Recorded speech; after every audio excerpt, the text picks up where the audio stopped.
ہر شے کو بدعت نہ بناؤ۔ ام سلمہ سے آپ نے فرمایا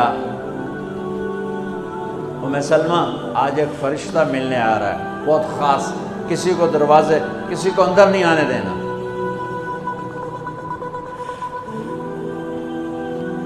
اب ام سلمہ پیرے پہ کھڑی ہو گئی۔ تھوڑی دیر میں حسین آ گئے، چھوٹے بچے معصوم ابھی، اندر جانے لگے، انہوں نے روک دیا، وہ رونے لگے، وہ روئے تو انہوں نے چھوڑ دیا۔ تھوڑی دیر کے بعد اندر سے میرے نبی کے زور زور سے رونے کی آواز آئی، زور زور سے رونے کی آواز آئی۔ ام سلمہ رہ نہ سکی، بھاگ کے اندر گئیں تو آپ نے کیا دیکھا؟ آپ نے حسین کو یوں سینے سے چمٹایا ہوا تھا اور ایسے ہل ہل کے رو رہے تھے، ایسے بلک بلک سسک سسک کے رو رہے تھے، اور آپ کے آنسو آپ کے رخسار اور داڑھی پر اتر کر رہے تھے، اور آپ نے یوں بھینچا ہوا ایسے دبایا ہوا تھا۔ تو حضرت ام سلمہ نے کہا میرے ماں باپ قربان یا رسول اللہ، کیا ہوا؟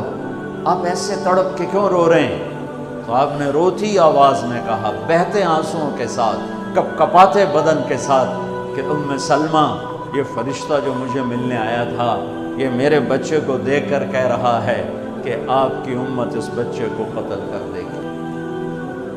اور جہاں اس کا خون گرے گا وہ مٹی مجھے دکھائی ہے اس نے، کہ میں اس لیے اس پہ رو رہا ہوں۔ ابھی تو وہ شہید نہیں ہوئے اور رویا جا رہا ہے، تو ہم تو ان کی شہادت پہ روتے ہیں بھائی،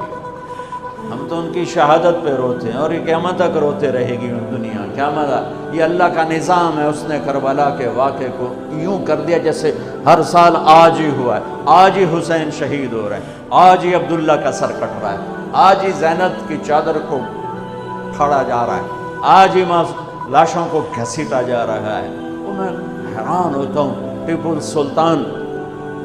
سرنگا پٹم میں شہید ہوئے، دشمن کون انگریز کون کافر، تو برطانوی لشکر نے ان کو توپوں کی سلامی دے کر دفن کیا اور عزت و احترام کے ساتھ دفن کیا، اور میرے نبی کے نواسے کی لاش کو ان کم بختوں نے کفن بھی نہ پہنانے دیا، جنازہ بھی نہ پڑھنے دیا، دفن بھی نہیں